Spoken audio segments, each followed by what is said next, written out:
the kind that made a man feel small even if he had ridden 1,000 miles and lived through 100 rough nights.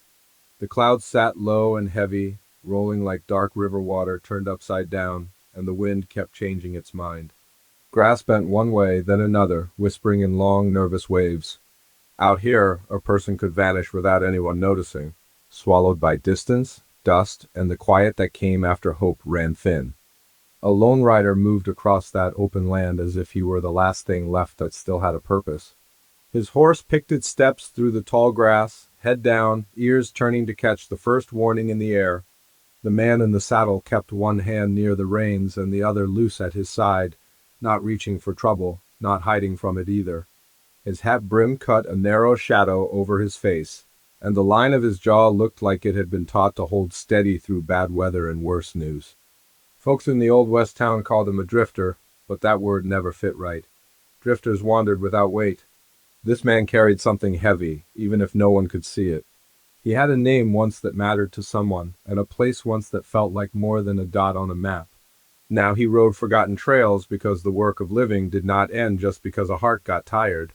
He had been headed toward the creek for water when he saw the shape of a cabin far ahead, hunched low and crooked against the wide sky. It was no town, no ranch house with lights in the windows and a dog in the yard. It was one of those small places a person built when the world left them no better choice. The boards looked weathered gray, patched with whatever could be found. The roof sagged and strips of cloth flapped from the porch posts like torn flags. Then he saw movement above it. A woman was up on the roof, braced against the wind like she meant to wrestle the sky itself. Her dress was plain and worn, the kind that had seen too many washings and too little rest. Her hair had come loose from its pins, dark strands whipping across her face. One bare foot pressed into the shingles for balance, and in her hand she lifted a hammer, not as a tool alone, but as a promise that she would not let her home fall apart without a fight. The man slowed his horse and watched. He had meant to pass by. A person learned to mind their own business out here, because every doorstep had its troubles and every stranger carried a story that could burn you. But something in the woman's posture held him. It was not helplessness. It was stubborn life, the kind that did not ask for pity. The wind rose again, stronger, snapping the cloth and pulling at the cabin as if it wanted to peel it open. The clouds shifted, and for a moment he saw the far edge of the storm, a pale curtain of rain dragging across the plain. Lightning flickered inside the dark like a warning lantern. A low moan rolled over the land, not thunder yet, but the sound a storm made when it was gathering courage. The woman drove a nail, then another, arm shaking with effort. She looked down once toward the empty grass, as if she expected someone who never came. She turned her face toward the clouds, eyes narrowed, jaw set. The man could not hear her words, but he could read them anyway. Not today, not this roof. Not my last piece of shelter. He nudged his horse forward. When he got close enough, he called out, keeping his voice calm so it would not spook her. Miss, that sky's fixing to turn mean. She glanced over, and for a heartbeat she looked like she might throw the hammer. Her eyes were sharp, and they held the kind of fear that had been used too many times and had learned to dress itself up as anger. She did not look away first. I can see the sky, she called back. And I can see a man who ought to be riding on. He could have taken that as an answer and left. He had done that before. He had ridden away from hard faces and sharp words because it was easier than stepping into a life that was already breaking. But he looked at the cabin again, at the torn cloth and the leaning porch, and at the way her hands kept working even as the wind tried to tear her down. I ain't aiming to bother you, he said. But that wind'll lift you clean off that roof if it gets worse? You got someone inside? Her mouth tightened. No, just that. No, like it was an old word she was tired of saying. Then he heard it, faint beneath the wind, the thin cry of a child. It came from inside the cabin, quick and uncertain, like a small animal trapped in fear. The woman flinched, and for the first time her strong mass cracked enough to show what lay beneath it. He's scared, she said, more to herself than to him. Then come down, the man replied. Storm's coming fast. She hesitated, eyes flicking toward the horizon. The clouds there were darker, thicker, and something hung from them like a rope of shadow reaching toward the earth. The air smelled of damp dust. Her fingers tightened around the hammer handle. I can't, she said. If the roof goes, we got nothing. The man felt an old ache in his chest, the kind that came when he saw a fight that was too big for one person but still had to be fought. He swung down from the saddle and tied his horse to a porch post that looked like it might snap. He stepped closer, lifting his hands so she could see he carried no threat. "Let me," he called. "You go tend your young'uns?" Her eyes narrowed again. "You don't even know me." "That's true," he said. "But I know that sky. And I know what it does to folks who think they can stand alone against it." For a moment the world held its breath, waiting on her choice. The wind eased, then returned in a hard gust that rattled the cabin walls. The woman's dress snapped against her legs and she dropped to one knee to keep from sliding. That decided it. She crawled toward the roof edge and lowered the hammer down first. He caught it, then reached up. Her hand was calloused, warm despite the cold wind, and when he helped her down, she landed close enough that he could see the tired lines at the corners of her eyes. She smelled like smoke and sun and the plain soap a person used when there was nothing fancy left in the world. "Don't go thinking this makes us friends," she said, though her voice softened on the last word like she did not quite believe her own warning. "I won't," he replied. "What's your name?" She paused, as if names had become dangerous to give. "Lark," she said at last. It was an unusual name, but it suited her. A lark was a small thing that still sang against a wide sky. He nodded. "I'm Call." That was not the full of it, not the story behind it, but it was enough for now. Another child's voice rose inside, a whimper this time, and Lark's head turned quick. "Stay close," she told him, then stepped into the cabin. Call climbed onto the porch roof and looked up at the damage. Old boards had lifted at the edges, nails pulled loose. Someone had patched it with tar cloth and hope. He worked fast, driving nails, tightening what he could. The hammer felt steady in his hand, even as the wind tried to slap it away. His hat nearly flew once, and he caught it with a muttered curse. From the roof he could see more than the cabin. Far off, a dark column touched down where the storm met the land. It was not fully formed yet, but it had the shape of trouble, twisting and growing, dragging dust and grass up into the sky. The sound of it was low and hungry, like a giant breathing through clenched teeth. Call swallowed. He had seen twisters before.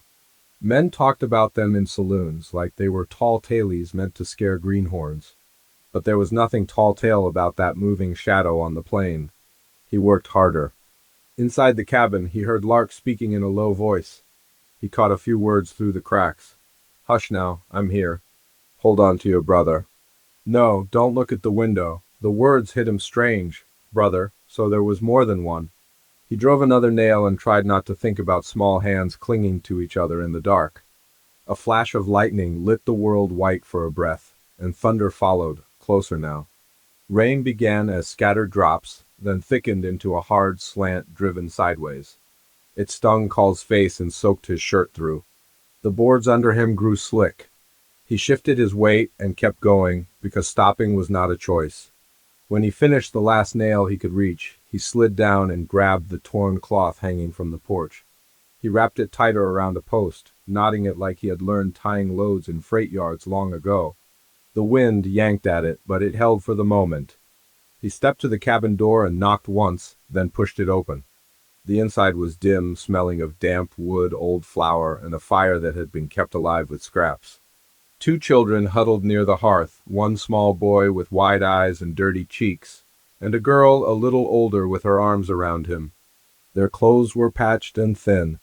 Their faces were too serious for their age, like they had learned early that the frontier did not hand out mercy. Lark stood between them and the door as if she meant to block the whole world with her body. In the weak light, Call saw a bruise on her forearm and a healing cut near her temple, half hidden by loose hair. She saw him notice and her shoulders stiffened. "You got what you need done?" she asked. "For now," he said. The cabin shuddered under a new gust.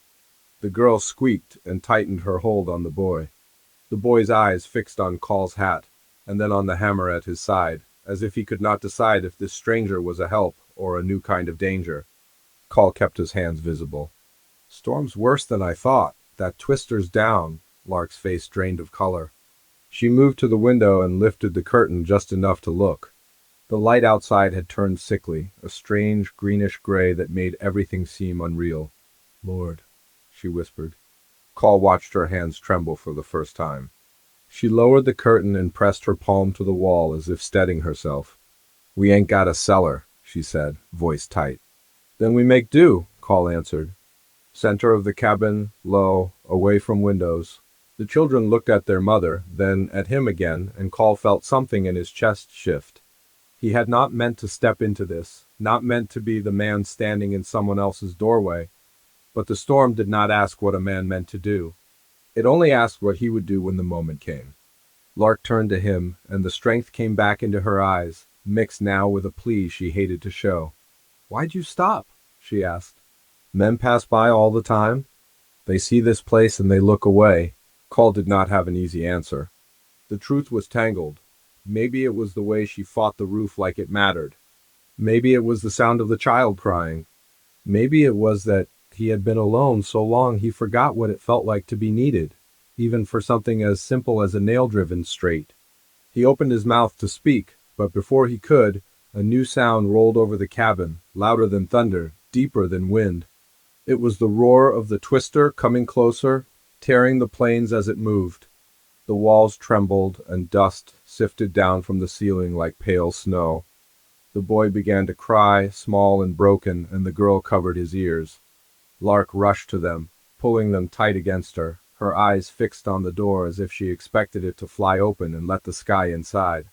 Call stepped forward and pushed the door shut hard, sliding the old wooden bar into place. He could feel the cabin shaking under the weight of the storm, could hear boards creak and nails groan. He turned back to Lark, and in that dark room, with the world roaring outside, their eyes met. The fear in hers was real, but so was the fire. The cabin gave a sudden sharp jolt, like something large had struck it from the outside. The lamp on the table toppled and shattered, plunging the room into deeper shadow. The children screamed, and Lark held them tighter. Call took one step toward the center of the cabin, then froze as a crack split across the front wall, letting a thin blade of stormlight slash into the room. The roar rose higher. And Call realized, with a cold weight in his gut, that the roof he had just nailed down might not be the only thing trying to come apart.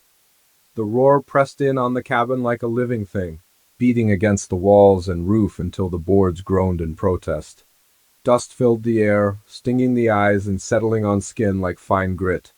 Call planted his boots wide and braced himself near the center beam, one hand gripping a post, the other hovering close to Lark and the children without touching them. He did not know if the walls would hold, only that standing still felt better than waiting helpless. Lark crouched low with the children wrapped in her arms. The girl buried her face in her mother's shoulder, shaking. The boy's cries came in sharp bursts, then faded into hiccuped breaths as Lark murmured steady words meant to calm them both.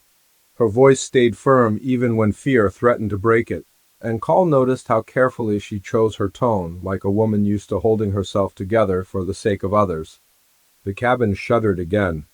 Something struck the side hard, maybe a loose board or a chunk of fence carried on the wind. The sound made the children gasp. Call leaned closer, lowering his voice. "Hold on," he said. It won't last forever. He did not know if that was true. Out here, storms had their own minds. The twister's voice climbed to a terrible peak, then shifted, sliding past like a freight train changing tracks. The pressure eased, though the wind still howled and rain hammered the roof. After a long stretch that felt like hours, the shaking softened into a steady rattle. The worst had passed, but the danger had not gone far. Lark lifted her head slowly. Her eyes searched the dim room, the cracked wall, the ceiling above. When she was sure the cabin still stood, she let out a breath she had been holding too long. The children stayed close, clinging as if the ground itself might disappear. Call straightened, rolling his shoulders. His muscles ached from tension. He glanced toward the door, then the window, gauging the light outside. The strange green tint had faded to gray. "I'll take a look," he said. Lark's gaze snapped to him. "Don't. I won't go far," he replied. "Just need to see what we're dealing with." She hesitated, then nodded once. "Be quick." Call slid the bar back and cracked the door open. Wind rushed in, tugging at his coat. Rain still fell, but lighter now, the sky beyond churning but less violent. He stepped onto the porch, boots sinking into wet earth. The grass lay flattened in wide arcs, pointing the path the twister had taken. Pieces of debris were scattered across the land, boards, cloth, and things he could not name. The cabin had taken a beating. One corner leaned more than before, and the roof sagged dangerously, but it still stood. Call felt a grim respect for the stubbornness of poor wood and poor nails. He returned inside and closed the door. Lark searched his face. "It's still standing," he said. "But it's worse than it was." She nodded as if she had expected no other answer. "It always is." The children relaxed a little, though they stayed close. The girl studied Call with open curiosity now, her fear tempered by the calm that followed survival. The boy peeked from behind Lark's arm, eyes still wary. "Thank you," Lark said quietly. Call tipped his head. "You're welcome." Silence settled in the cabin, broken only by the fading storm sounds and the crackle of embers in the hearth. In that quiet, the weight of what had almost happened pressed down on them all. Call felt it in the way Lark's shoulders sagged now that she could afford to let them. He looked around the small space. There was little here. A rough table, 2 chairs that did not match, a narrow bed pushed against one wall. Supplies were scarce, arranged carefully as if counted more than once. This was not a place built on comfort. It was built on endurance. "You live out here alone?" Call asked. Lark stiffened at the word alone. "With them," she said, tightening her hold on the children. "That's enough," he nodded, understanding that it was not the full answer. "Ain't easy ground." "No," she agreed. "But it's what I've got?" The girl shifted and looked up at her mother. "Is it gone?" "For now," Lark said. "You did good, both of you." The children clung a moment longer, then slowly loosened their grip. The girl sat back on her heels, brushing dust from her skirt. The boy wiped his nose on his sleeve. They were tough in the quiet way children had to be when life gave them no other choice. Call cleared his throat. "You said brother earlier." Lark's jaw tightened. "They're mine," she said. "That's all that matters." Call raised his hand slightly. "I ain't questioning that." She studied him, measuring his words. "People like to ask questions. They think they got a right. Townfolk," he guessed. A bitter edge crept into her expression. "Townfolk don't come this far unless they're lost or looking for trouble. When they do, they stare like we're some kind of warning."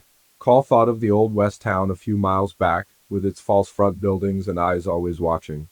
He had felt that stare himself, even as a grown man. "You from there?" he asked. She shook her head. "We passed through once." That was enough. The rain eased further, leaving a heavy dampness in the air. The storm had moved on, but its presence lingered, like a threat not fully spoken. Call leaned against the post again, feeling the fatigue settle into his bones. "You got family nearby?" he asked, though he suspected the answer. Lark looked at the hearth, at the low flames licking the last of the wood. "Not anymore." The words fell flat, stripped of emotion by overuse. Call understood that too. Some losses hurt so long they went numb. He hesitated, then spoke. "You ain't got to tell me." She glanced up, surprise flickering across her face. "Most men don't say that." "I ain't most men," he replied. That earned him a short, humorless smile. "No," she said. "I don't think you are—" The children grew restless now that the danger had passed. The girl began straightening a small pile of cloth, folding it with care. The boy wandered to the door and pressed his face to the crack, peering out at the wet world beyond. Call watched them, something tight twisting in his chest.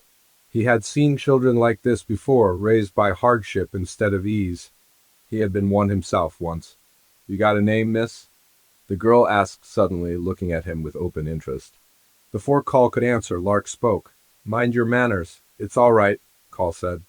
"I told your ma, Call." The girl nodded solemnly. "I'm Fern." The boy glanced back.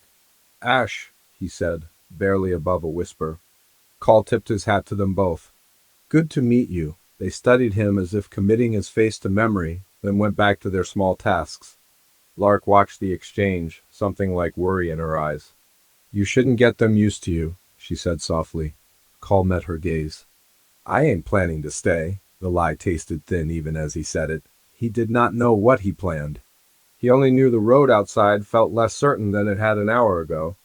Lark seemed to accept his words, though doubt lingered. "People come and go," she said. "That's the way of it." Call nodded.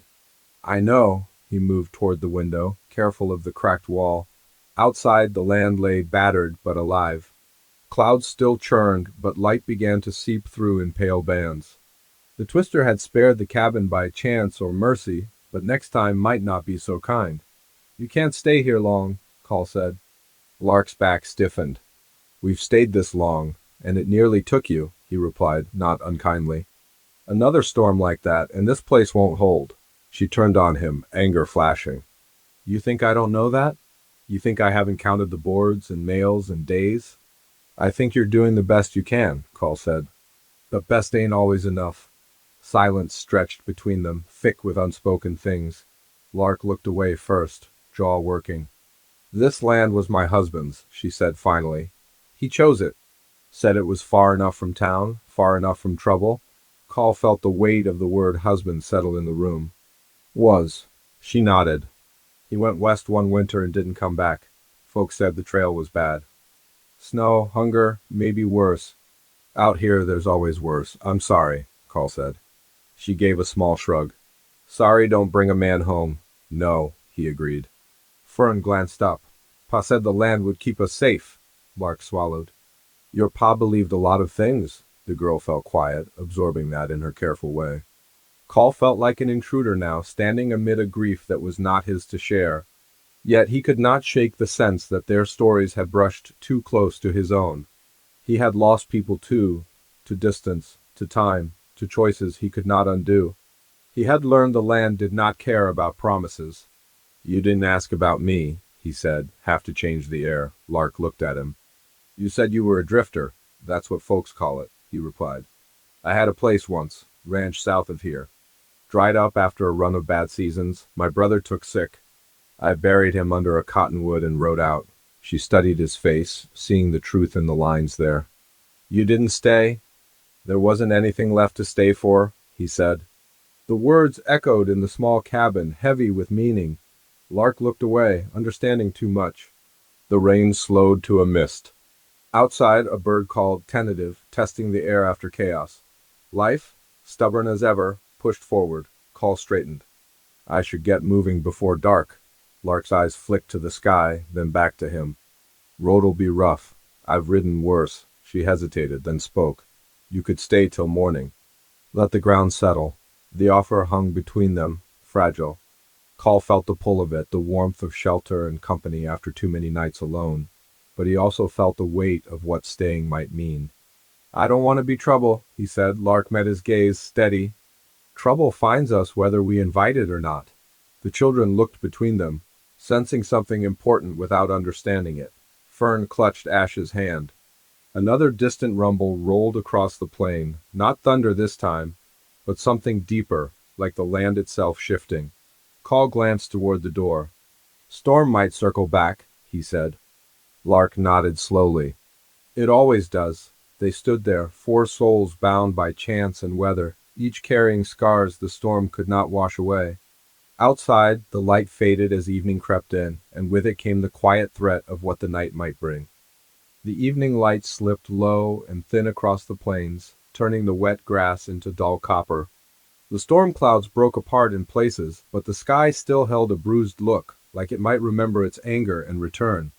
Call sat on a rough stool near the hearth, not too close, not too far. Lark kept to the table, wiping rainwater off a tin cup with a cloth that had been mended more times than it should have been. Fern and Ash settled near the fire, quiet now, their shoulders still tight with leftover fear. No one spoke for a while.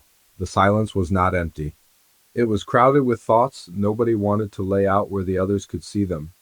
Call listened to the cabin as it cooled. The boards creaked, settling after the storm. Somewhere above, a loose section of roof clicked softly in the wind.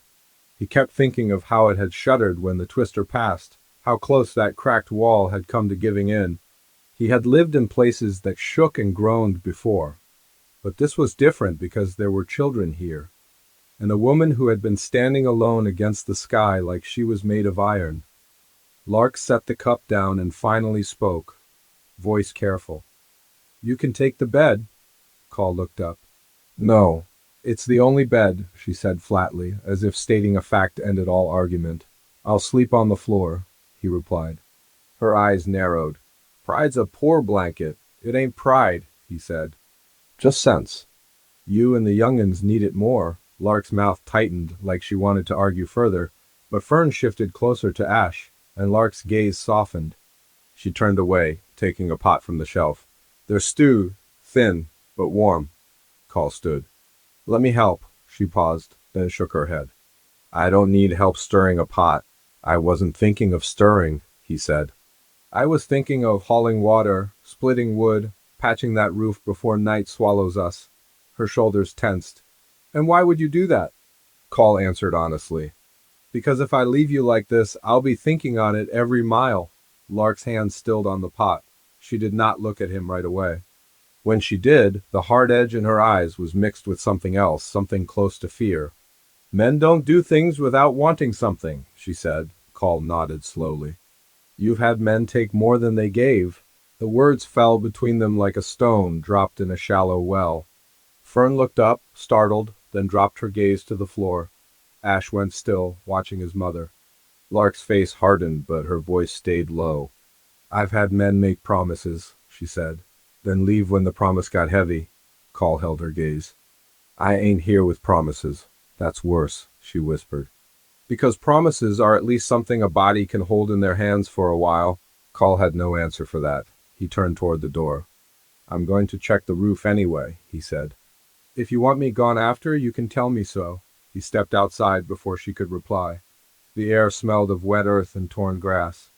The plain stretched wide and lonely, and the sky, though calmer, still carried a restless feel. Call walked around the cabin, checking the posts, the corner that leaned, the cracked wall. He found the gap where the boards had split and pressed his fingers into it. The wood was damp and soft from age. It would not take much to open that crack wider. He climbed onto the roof again, moving carefully. The boards he had nailed earlier held, but other sections had lifted. He worked by fading light, hammering where he could, cursing under his breath when a nail bent. He did not have enough nails. He had maybe enough strength for one more hard season in his body, and even that was not certain. When he climbed down, his hands were raw and wet, and his shoulders ached. But the roof looked steadier. Not safe, not truly, but steadier. He stood in the yard a moment, listening. Far off, he heard a faint sound that did not belong to the storm. Hooves, maybe, or the distant creak of a wagon. The plane carried sounds strange sometimes. He turned his head, scanning the horizon. Nothing moved that he could see, but the feeling of being watched pricked the back of his neck. Call returned inside and shut the door firmly behind him. Lark had poured stew into tin bowls. The smell was simple, but good, the kind of food that did not pretend to be more than it was. Fern handed a bowl to Call without speaking. Her eyes were serious, as if she had decided he was either safe or not, and the decision mattered. Call took the bowl and nodded. Thank you. Ash watched him take the first bite, as if waiting to see if a stranger eating their food would bring bad luck. They ate in near silence. The stew warmed Call's belly and loosened some of the cold in his bones. He noticed Lark barely touched hers. She kept watching the children, making sure they ate enough. You ain't hungry? Call asked. I'm fine, she said. He did not believe her, but he did not press. After the bowls were empty, Fern gathered them and washed them with a little water, careful not to waste a drop.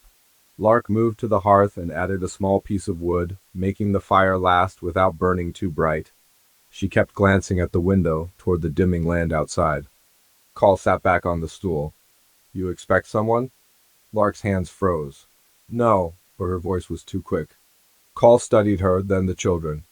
Town's close enough to hear about a storm, he said. If you got trouble, it'll find you sooner or later. Fern stiffened and Ash moved closer to her. Lark stood, turning to face Call. You don't know what you're saying, she said sharply. I know enough to read the air, Call replied. You're not just afraid of weather. Lark's eyes flashed, then softened, then flashed again like she was fighting herself. She looked at the children and lowered her voice. There's a man in town, she said at last. He says this land belongs to him. Call felt his jaw tighten. And does it? It was my husband's claim, Lark said. He worked it. He filed it. He built this cabin. But when he didn't come back, folks started talking like his name was already fading. That man, Call said, voice low. What's his name? Lark hesitated. They call him Brask. Call did not like the sound of it. Names carried weight. That one carried the kind that crushed. He's a trader, Lark continued. Owns a storehouse, moves cattle, lends money. Smiles like he's doing you kindness while he ties a rope around your neck. Fern's hands clenched around the cloth she was folding. Ash swallowed hard. What does he want? Call asked, though he already guessed. He wants the land, Lark said. And he wants me to sign a paper saying I give it up. And you won't. I can't, she whispered. If I do, where do we go? Back to town where they look at us like we're dirt? To some camp where men drink and stare? I'd rather fight the storms. Call leaned forward. Has he come out here? Lark's eyes dropped. Twice. Call's chest tightened. And? Lark's fingers trembled. He didn't hurt the children, she said quickly, like she needed to say it out loud to keep it true. He just stood in the doorway and talked like he owned the air. He said I had a week. Said after that he'd bring men. Call felt anger rise, hot and steady. You should have gone to the law. Lark let out a short laugh with no joy. The law drinks in his saloon. The law owes him money. Call's hands curled into fists, then relaxed. He forced himself to breathe. He had seen this before in too many places, where a man with papers and friends could steal what another man had bled for. Why didn't you leave? Call asked, softer now. Lark lifted her chin. Because my husband promised, she said. He promised this place would be ours. He promised the children would grow up with a roof and ground under them that belonged to them. I can't let that promise die just because he did. The words landed hard. Call looked at the children. Fern stared at the floor, lips pressed tight. Ash's eyes shone in the firelight. Call understood broken promises. He had lived in their shadow. Outside, the wind shifted again. The cabin gave a small creak. Lark flinched, then steadied herself. Call spoke carefully. If Brass comes with men, this cabin won't stand against it. Lark's eyes hardened. Then I'll stand. Call held her gaze. That ain't bravery. That's a death wish. Her voice rose, then dropped, fierce and shaking. You think I don't know the odds? Every day I wake up and I know I could lose everything before sundown, but I wake up anyway. Because those two, she nodded at the children, need someone who doesn't quit. The room fell quiet again, thick with the truth of it. Call looked away first, staring into the fire. He saw his own brother there, thin and pale, coughing in a small cabin while Call told him the ranch would recover, told him they'd make it. Promises meant to keep a man alive a little longer. Promises that did not always come true. He felt the old guilt stir. He had left. He had ridden away when the ground turned against him. Lark had stayed. Call lifted his head. What do you want from me? He asked. Lark stared at him as if he had spoken in a foreign tongue. I don't want anything. That ain't true, Call said gently. You want safety. You want time. You want a chance for those young'uns to grow without fear? Lark's throat worked. She turned her face away, blinking hard. Fern stepped closer to her mother. Ma, she whispered. Lark reached down and squeezed her shoulder.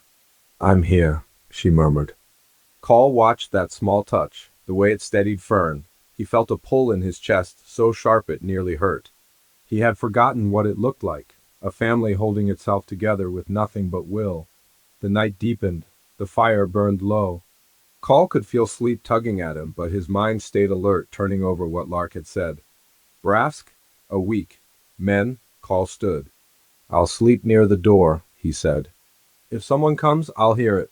Lark's eyes narrowed again, but her voice was quieter. You don't have to. I do, Call replied. Fern and Ash moved toward the bed, curling together like pups in a den. Lark sat on the edge, smoothing Fern's hair back, then Ash's. Her face softened in a way it had not earlier, and in that moment she looked younger, less like a woman carved out of hardship and more like someone who had once believed in gentle things. Call turned his gaze away, giving her that privacy. When the children's breathing evened out, Lark rose and crossed the room. She paused near Call, who was settling on the floor with his coat folded under his head. You can't fix this, she said softly. Call looked up at her. In the dim light, her eyes shone like dark water. I'm not trying to fix your life, he replied. I'm just trying to keep the storm from taking more than it already has. Her mouth trembled, the smallest sign of emotion slipping free. She swallowed it down. Men like Brask don't scare easy, she whispered. They don't stop because a stranger says no. Call held her gaze. I ain't easy to scare either. Lark studied him a long moment, as if weighing whether to believe that. Then she stepped back, her bare feet quiet on the worn boards.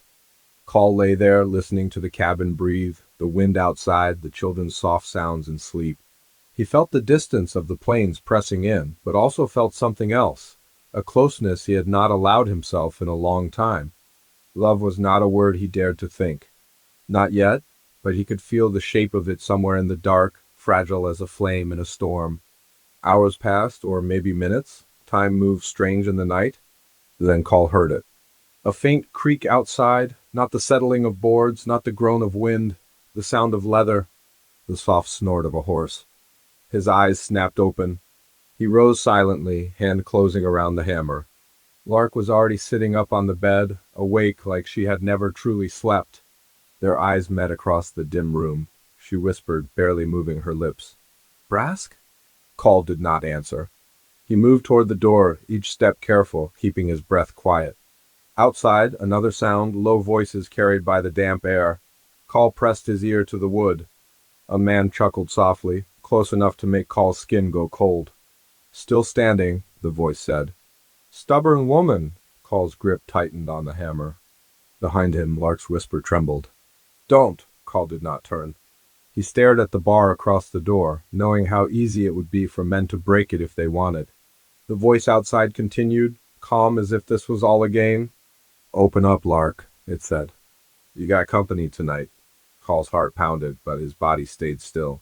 Lark held her breath, eyes wide in the dark, torn between fear and fury. And Call understood, with a heavy certainty, that the storm had only been the beginning. The knock did not come right away. That was what made it worse. The voice outside lingered in the air like smoke, sure of itself, patient. Call stayed by the door, feeling the grain of the wood under his palm, listening to the shallow breaths behind him. The children were awake now. He could hear it in the way the bed creaked as Fern shifted, in the sharp little inhale Ash tried to hide. Lark rose slowly from the bed. Her bare feet made no sound on the floor.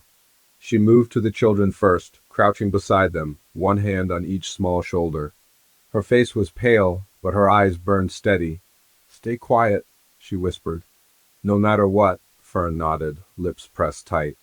Ash clutched her sleeve, eyes round. Call watched Lark straighten and walk toward him. She stopped a step away, close enough that he could feel the warmth of her, the tension held tight in her body like a drawn wire. This is my fight, she whispered. Call shook his head once. Not tonight. Before she could answer, the knock came, slow, measured, 3 taps that carried authority without force. Lark, the voice called again, pleasant as ever. Storm passed. Figured you might need a friendly face? Call leaned closer to the door. Go on, he said quietly. Tell him to leave, her jightened. Men like him don't leave when asked, the voice outside chuckled again. I hear movement in there. You got yourself company. That don't change a thing. Call felt anger flare, sharp and clean.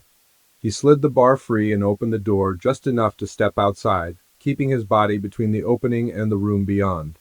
Rain dripped from the eaves. 2 horses stood in the yard, their riders mounted and relaxed like they had all the time in the world. One man sat straight-backed, well-fed, coat clean despite the storm. His eyes were small and watchful, his smile thin.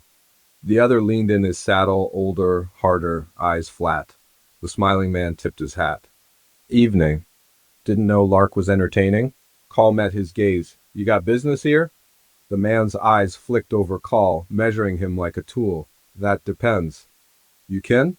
No, friend? Call did not answer. The man smiled wider. Then you're standing on borrowed ground. This land don't belong to you, Call said. The man's smile did not fade. Paper says otherwise.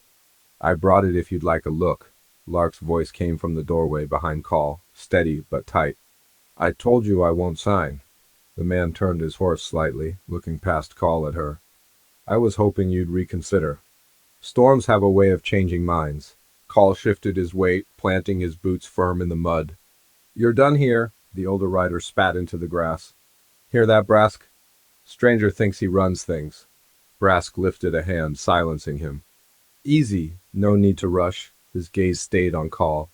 You don't look like a fool. Walk away. Let this stay between me and the widow. Call felt Lark tense behind him. He could feel the children's fear like a weight pressing into his back. He thought of the cracked wall, the thin roof, the small hands clinging to hope. I am walking, Call said. Brask studied him longer this time. You got a pass, Drifter? Call did not answer. Brask nodded slowly. We all do. Thing is, past catches up. So does debt. Call felt Lark's hand brush his arm, a warning, a plea. Brask's smile thinned. I'll give you till morning, he said. After that, papers or not, this place changes hands. Storm or no storm. He tipped his hat again, then turned his horse. The older man followed. Hooves thudded soft into the wet grass as they rode off into the dark. Call stood there until the sound faded. Only then did he close the door and slide the bar back into place. The cabin felt smaller now, the air tighter. Lark rounded on him, voice shaking. Why did you do that? Call faced her. Because he was coming whether I stood there or not. You don't know him, she hissed. You don't know what he'll do. I know enough, Call replied. And I know this. If he comes back with men, you can't be here. Silence hit hard. Fern let out a small sound, half protest, half fear. Lark's eyes flashed. This is our home. And it won't be if he burns it down, Call said. Her breath hitched. She turned away, hands pressed to the table, shoulders shaking once before she mastered herself. When she turned back, her face was set like stone. You don't get to decide for us, she said. Call stepped closer, lowering his voice. I ain't deciding. I'm telling you the truth. She shook her head. The truth is, running never saved anyone I loved. The words struck deep. Call felt his chest tighten. He thought of his brother again, of leaving, of promises spoken too late. I ran, he said quietly. And I paid for it every mile after. Lark stared at him, startled by the admission. I won't run now, Call continued. But I won't let you stand here and lose everything either. Fern stepped forward. Ma, she whispered. I'm scared, Lark's resolve cracked. She knelt, pulling Fern and Ash close, pressing her face into their hair. Call turned away, giving her that moment, though every instinct screamed that time was running thin. When Lark rose again, her eyes were wet but clear. If we leave, she said, voice breaking, we don't come back. Call nodded. I know. She swallowed hard. Where would we go? Call hesitated. There's an old mission west of here. Half fallen, but solid stone. I passed it last winter. No one claims it. Storms can't tear it down easy. Lark studied him. You expect us to trust you. I expect you to trust the walls, Call said. And the chance. The children looked between them, hope and fear tangled together. Outside, the wind rose again, rattling the loose boards. The storm had not fully left. It circled, waiting. Lark looked around the cabin, at the walls her husband had raised. The table scarred by years of use, the bed where the children slept. Her hand trembled as she touched the cracked wall. He promised, she whispered. Call stepped closer. Promises don't keep the roof up, he said gently. People do. She closed her eyes, breathing hard. When she opened them, a decision sat there heavy and painful. We leave at first light, she said. Before he comes back, Call nodded. I'll saddle the horses. We'll take what we can carry. Fern clutched her mother's skirt. What about Pa's things? Lark knelt again, smoothing her hair. We take what matters. The night stretched long after that. They moved quietly, gathering what little they had. A blanket, a tin of flour, a small bundle of clothes. Lark wrapped a few keepsakes in cloth, her hands lingering on each one like a farewell. Call stepped outside to check the horses. The sky was clearing now, stars pushing through the clouds, sharp and cold. He felt the weight of the coming dawn press down on him. Leaving meant safety. It also meant surrendering a piece of themselves to a man who did not deserve it. As Call tightened the saddle cinch, a sound carried across the plain, hooves more than two. His pulse jumped. He moved to the edge of the yard, scanning the dark. Lantern light bobbed in the distance, closer than before. Call hurried back inside. They're coming, he said low. Lark's head snapped up. Now? Call nodded. More of them. Fear rippled through the room. Fern clutched Ash. Lark stood very still, then moved with sudden purpose. Out the back, she said. Now. Call grabbed the bundles, slinging them over his shoulder. He ushered the children toward the rear door. The lantern light grew brighter through the cracks in the front wall. As they slipped out into the dark, a shout rang out. Lark, Brask's voice again, closer now, sharper. Call pushed the children ahead toward the horses. Lark followed, then stopped, turning back toward the cabin. I can't, she whispered. I can't leave it to him. Call grabbed her arm. You have to, she pulled free, tears streaking her face. This is all I have left of him. Lantern light flared around the front of the cabin. Voices rose, men dismounting. Call looked at the children, then at Lark, torn between them, his heart hammered. Every choice felt wrong. Every second burned away precious time. Brask's shadow crossed the front window. Don't make this harder, his voice called. Come out. Call stepped between Lark and the cabin, eyes locked on hers. If you go back in there, he said, voice breaking, you won't come out. The children cried softly, clinging to each other. Lark's breath shook. She looked at the cabin one last time, at the life she was about to lose. Then the front door crashed open. Lantern light flooded the room. Men's voices filled the air. Call turned toward the sound, hammer raised, knowing the moment had come where fear and choice collided. Behind him, Lark gasped, and the night seemed to hold its breath as everything threatened to break at once. The lantern light spilled across the cabin like fire, sharp and unforgiving. Call stepped forward without thinking, planting himself between the doorway and the woman and children behind him. His grip tightened on the hammer, not as a weapon he wanted to use, but as the last thing he had to offer the night. Brask stood in the doorway, framed by two men behind him. Rainwater glistened on their coats. The storm had scrubbed the land clean, but it had not washed away cruelty. Well, Brask said mildly, eyes sliding past Call to Lark, looks like you were fixing to leave. Lark's chest rose and fell hard. She took one step forward, her voice steady despite the tremor beneath it. We're done here. You've got what you wanted. We're going, Brask smiled, slow and thin. You don't get to decide that. Call shifted his weight, meeting Brask's gaze. She does. Brask looked Call up and down, then sighed as if bored. I gave you till morning. You came early, Call replied. Plans change. Brask's eyes hardened. Step aside. No. The word landed heavy and final. For a moment, the world balanced on the edge of that refusal. The men behind Brask tensed. Fern whimpered softly. Ash buried his face in her shoulder. Then something unexpected happened. A voice came from outside, sharp and clear. That's far enough. Brask's head snapped around. Lantern light swung, revealing shapes in the dark. 3 riders stood at the edge of the yard, their horses calm, their rifles held loose but ready. One man rode forward, older, his coat patched but clean, his eyes steady. Brask cursed under his breath. Marshal, he said. The marshal dismounted slowly. Evening, Brask. Storm didn't wash you away, I see. Brask straightened. This is private business. The marshal's gaze slid to the cabin, to Lark, to the children huddled behind Call. His mouth tightened. Doesn't look private to me, Brask scoffed. That land's mine. Papers filed. The marshal nodded. Saw the paper, also saw the claim filed before it.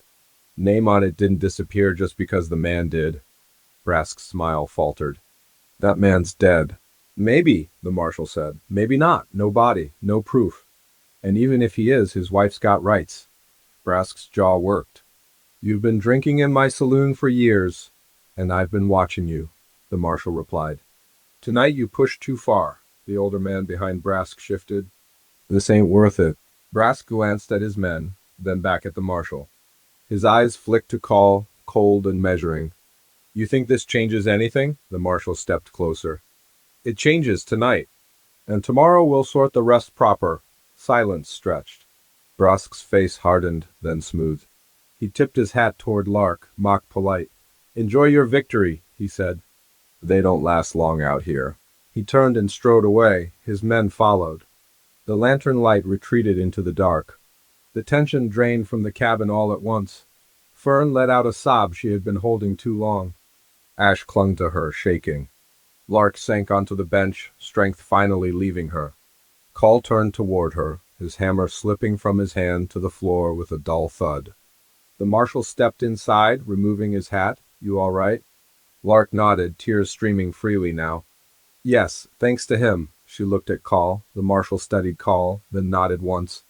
You stood your ground. Call shrugged, exhaustion washing over him. Seemed the right thing. The marshal looked at the children. You got kin in town?